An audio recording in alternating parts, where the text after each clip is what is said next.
Hi everyone! In this video, I'm going to share some easy hacks that you can use to be less damaging to the environment while making art.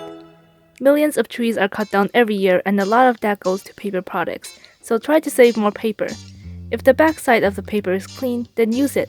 It will give you twice as many pages and make your sketchbook last twice as long, which will also save money. Just make sure that your new drawing doesn't bleed through to the back and ruin the old drawing. So don't use markers or anything like that. If you feel like the spiral binding is in the way, you can turn the sketchbook upside down. You can also make a new painting on the back of a previous one, but only do that if it's a really thick paper like this. Here's another tip on saving paper. Don't throw away those scraps of paper that you cut off. Save these to test colors or swatches. I always have an extra paper by my side while painting to test the colors that I'm mixing. These scraps will save you from using up good paper for little things that aren't important. Using all of the scraps will save trees as well. Billions of pens are thrown away each year, which ends up in the landfill and creates more plastic waste. So don't throw them out and save them to make highlights on your charcoal and pencil drawings. To make highlights, you press the pen firmly on the paper to create an indentation. Then, once you color over it, it will leave a white spot where the indentation is.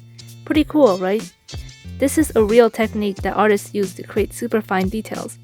The highlights are more precise than erasing. You can also use this for colored pencil, graphite, charcoal, crayon, and pretty much any other dry medium. Here I'm using them to create the cat's whiskers.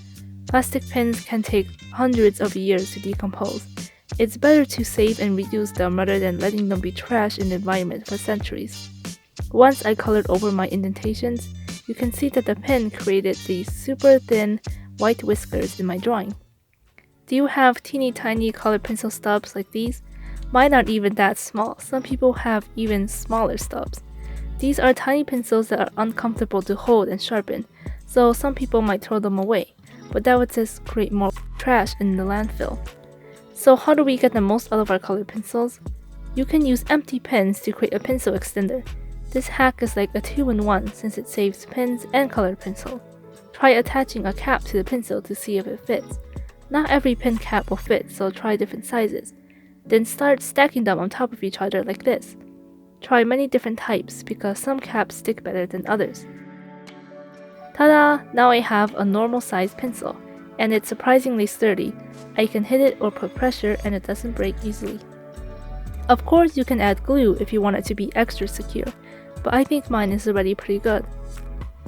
If you want to glue it together, just make sure that you don't glue it to the pencil, since you still want that part to be removable. You can exchange pencils in the pencil extender. It's a lot more comfortable to hold now. You can get a wider range of different values of control depending on where you hold it. An added bonus is that it doesn't roll since the pen clips stop it. Even real pencil extenders don't stop it from rolling, so this is pretty cool. If the pen clip is in the way while sharpening, you can bend it or cut it off. It doesn't always work depending on what type of cap you use. Avoid the caps with the clip that sticks out like this because it doesn't stack. The ones that don't stack can go on the top of the pencil extender. I found that these types of cap from ballpoint pens work the best. This hack only works if the pencil is longer than the pen cap. The whole pencil extender can be taken apart if you don't want it anymore.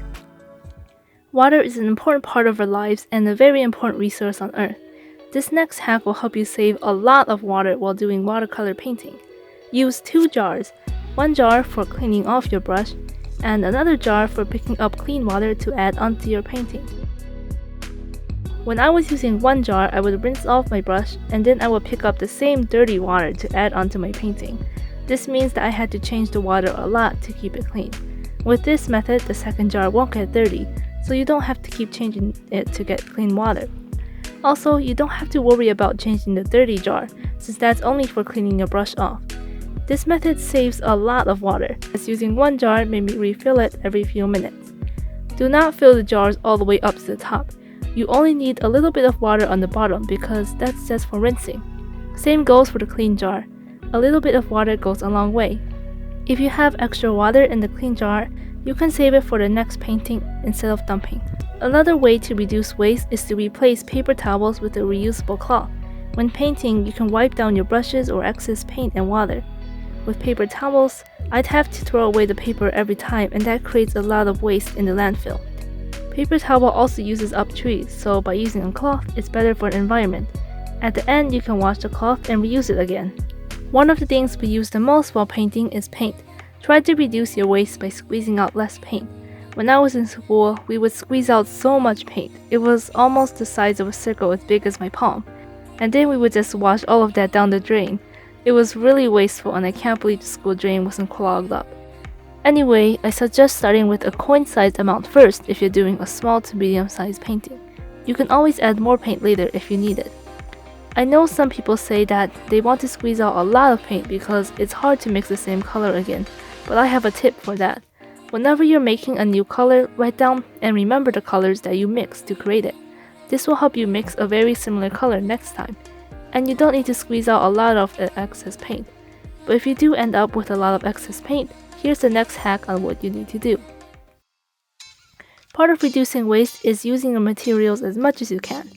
For paints, my tip is to save the leftover paint. Watercolors are easy since you can just leave them in the palette and reactivate them later. So make sure you don't wash those leftovers down the drain. As for acrylic paint, I would save the leftover paint in a sealed container. If you need to transfer paint into a container, just use the brush to pick it up and place it in the container. Now that your paints are in, seal the lid tightly. The hack is to put this container in the fridge to make it stay wet for longer. It can stay wet for a week or more if it's in the fridge for a long time. This will save your money from buying more paint, and it prevents water pollution from washing leftover paint down the drain. How do you clean up after you're done painting? The clean water available for human use is only 0.3% of Earth's water. That's why we need to try to save as much water as we can. So here's how to clean up while saving water. To do this, I will first wipe down my brushes on the paper, cloth, or something to get rid of as much paint as possible. This makes it so that there's less paint to wash off later. Then I will wash the paintbrushes in separate containers instead of doing it under running water. Keeping the faucets off and using containers will save a lot of water. After that, you can give it a small rinse in a clean container if needed. And that's how you clean your brushes while saving water. Those containers were the same ones I used for the watercolor painting jars. My last tip is for crafters. This will help you reduce waste in the environment. When you have small yarn, fabric, thread, or other scraps, save them instead of creating more waste. You can fluff up the yarn by tearing it apart. Then you can use it just like regular stuffing. You can use it for stuffed dolls, other crochet projects, and a lot more. It works just as well as regular stuffing. This is also good for saving your money from buying stuffing. Bonus hack: do you plan out your paintings or finished drawings by making thumbnail sketches? Usually artists make multiple versions of these sketches to find the right one. That means that it uses up a lot of paper for many ideas. Since these tiny sketches aren't detailed or important, it's better to not waste paper for it. That's why I recommend to save paper by using a dry erase board. You can make your own dry erase board by using a plastic folder divider with a sheet of white paper. Make sure that you choose a smooth plastic. And now you can just draw and plan out your project. You can also use a dry erase board for sketching out storyboards for animations too. When you have your final plan, take a picture and save it. This is how I use a thumbnail sketch to plan out my painting. The board is reusable and it will save a lot of paper and trees.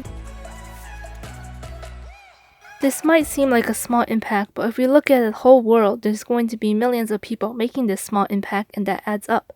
Please give this video a like if you found these helpful. Thank you so much for watching, and I'll see you next time.